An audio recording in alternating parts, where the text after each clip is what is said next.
आपको बदलो।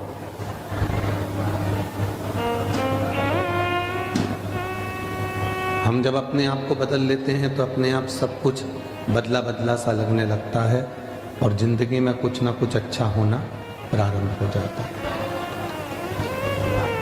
हम स्वयं को नहीं सुधार पा रहे।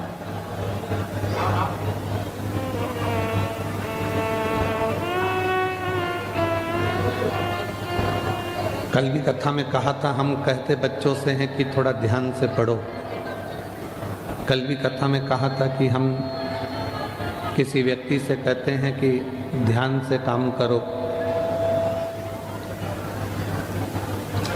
ध्यान से गाड़ी चलाओ, ध्यान से पढ़ाई करो, ध्यान से काम करो। 24 घंटे नींद भजन करना मत करो। 12 घंटे भी आपको भगवान का भजन नहीं करना मत करो। हम नहीं बोलेंगे कि तुम 12 घंटे करो कि 10 घंटे करो कि 20 घंटे करो, आपको मत करो। आप 5 घंटे भी अगर भगवान का भजन नहीं कर पाए तो मत करो, कोई बात नहीं। आप 3 घंटे भी भगवान का भजन नहीं कर पाए तो कोई बात नहीं। पर शिव महापुराण की कथा कहती है कि 24 घंटे जाने दो, 12 घंटे जाने दो, 3 घंटे जाने दो, पर 1 मिनट भी अगर आप शंकर भगवान के सामने बैठे हो और उसकी स्मरण कर रहे हो तो उस स्मरण में तुम्हारा ध्यान फिर बटना नहीं चाहिए। तुम्हारा ध्यान परमात्मा की ओर पूरा केंद्रित होना चाहिए, पूरा केंद्रित।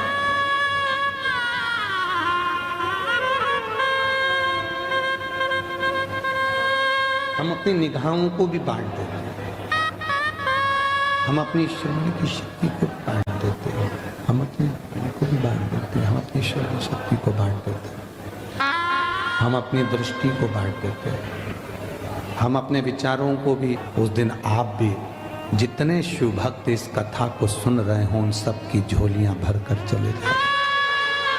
ये वर दे दीजिए। शिव महापुराण की जो 6ठे दिन की रात्रि होती है या 5 दिन की कथा होती है तो चौथे दिन की रात्रि होती है, उसको शिवरात्रि कहते हैं।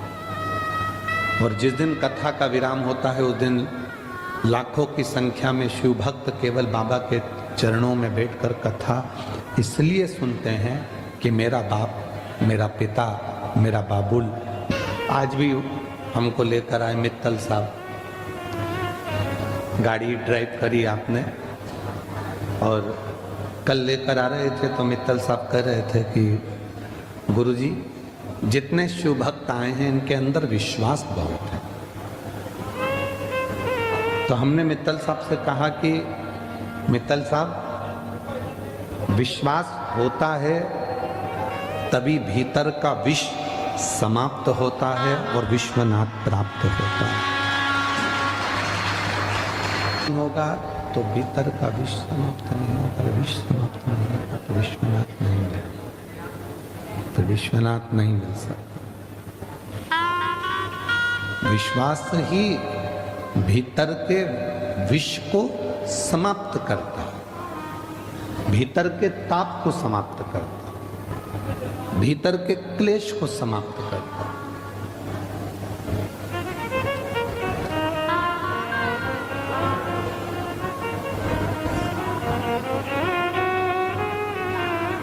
एक भाव आ जाए, दूर करो इनको,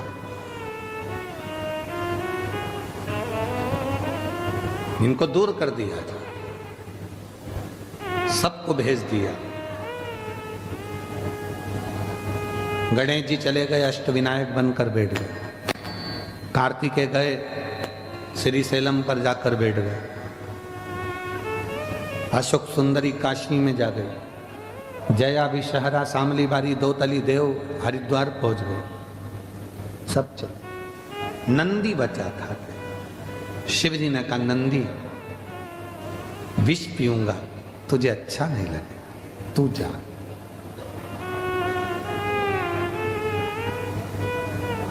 घर में कोई एक प्यार करने वाला होता है जिसको तुम्हारे धन से मतलब नहीं होता, तुम्हें देखकर जीता, तुम्हारे चेहरे की खुशी देखकर जीता।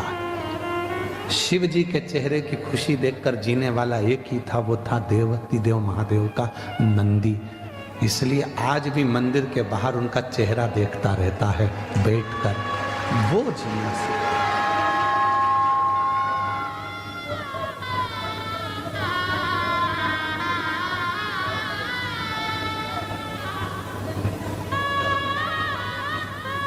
तुम्हारे चेहरे